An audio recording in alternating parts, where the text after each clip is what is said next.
Hi children. Under theories of employment and income, you are going to learn about Keynes theory of employment and income and also the effective demand. First, we will learn about the Keynes theory. In the sales class, in that theory, what we learned, that one depends upon the long run analysis, isn't it? If the supply only creates the demand, that only is said. Here, what the Keynes is saying in his book already, he defined about this one. That means the book name is The General Theory of Employment, Interest and Money. In that one, what he said there, he marked a turning point in the development of the modern economic theory. How it may, that means there will be the development in the modern economic, that only is said in the theory wise there.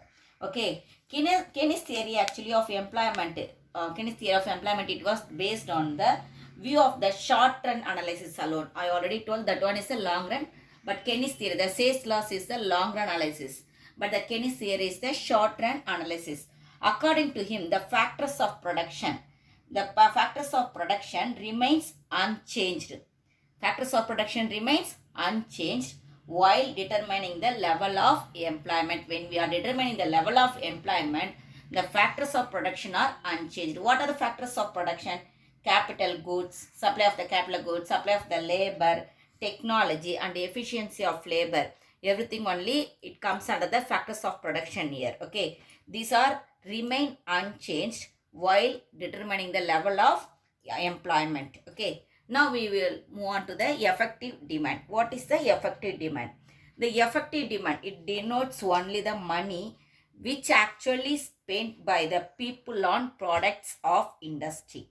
That means what the products it is produced by the industry. Okay, what we are, that means what we are consuming, the ordinary people, the consumers, what they are consuming from the production of the industry, how much money they are spending on that one. Okay, industrial goods, that is known as the effective demand. Okay, we may say this one as a the money what we are giving to them. That means when you are purchasing one of the product, what you are doing, you are paying some money, isn't it?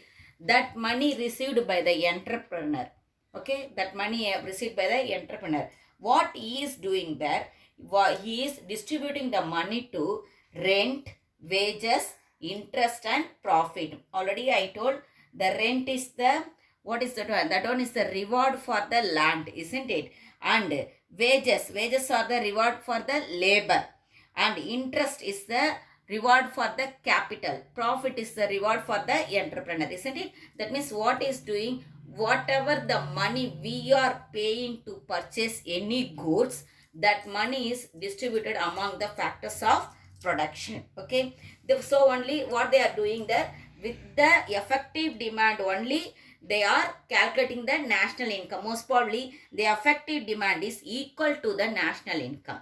Effective demand is equal to the national income. What the Keynes is saying in his employment theorem is, effective demand signifies the money spent on consumption of goods and services and on investment. The total expenditure is equal to the national income, which is equivalent to the national output. That means the national income is, okay, income, it is equal to the output. It is equal to the output. Okay, that means what the expenditure we are doing there for purchasing the goods, that one is the national income, that one is the effective demand. Okay, that means the ED is equal to income, income is equal to output. Okay, this only we are going to learn now. Okay, in this one now you are going to learn about the aggregate demand function.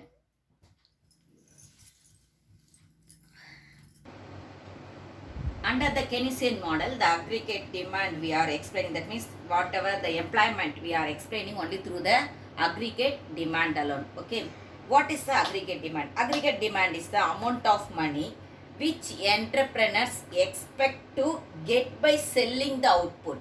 Okay, getting by the, how they are getting there, selling their output produced by the number of labors employees. How many number of labors employed there, for them they are giving the wages, isn't it? that amount how they are getting there, they are expecting that amount, how they should receive, they are expecting there by selling their products alone they can able to get the amount what they paid for the labor, what they paid for the labor. That is known as the aggregate demand function.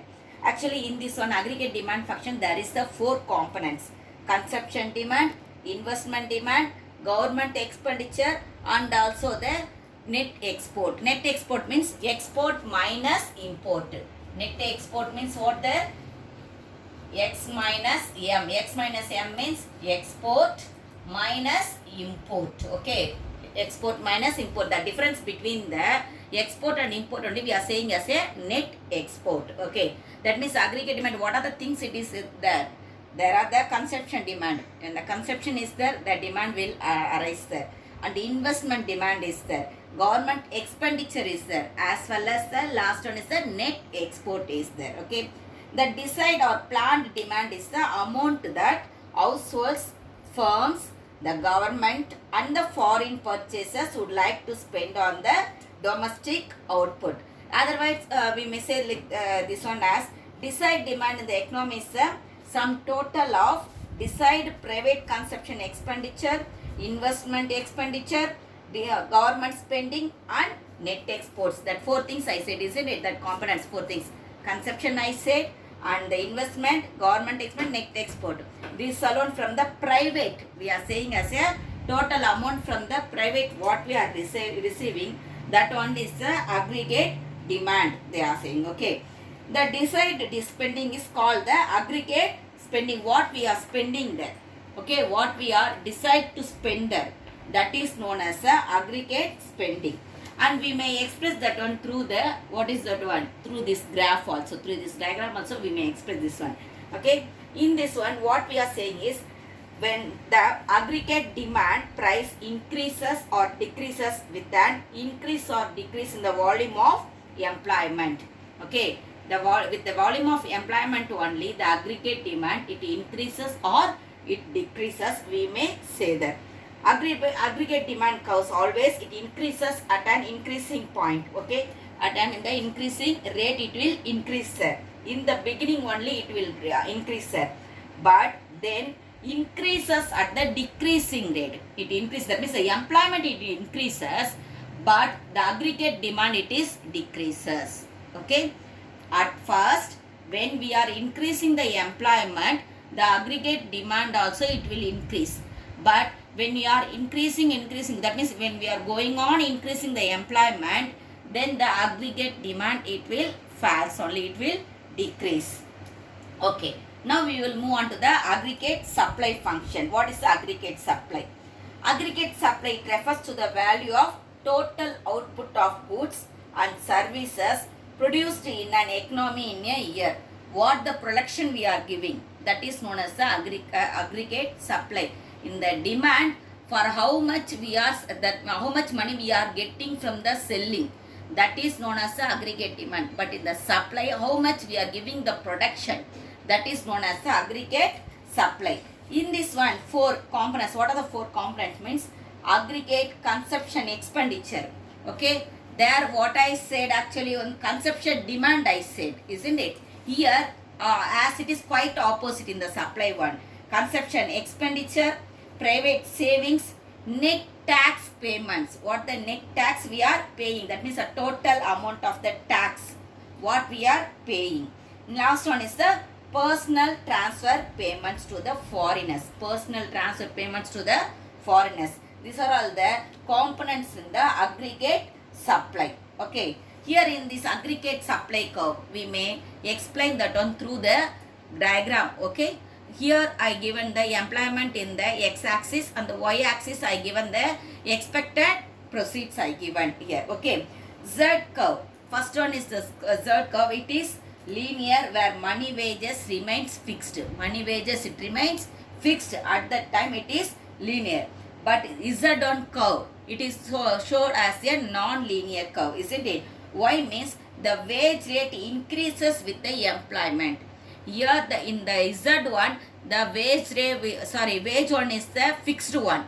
So wages when it is fixed one, then it is the linear only. The aggregate supply curve will be linear alone.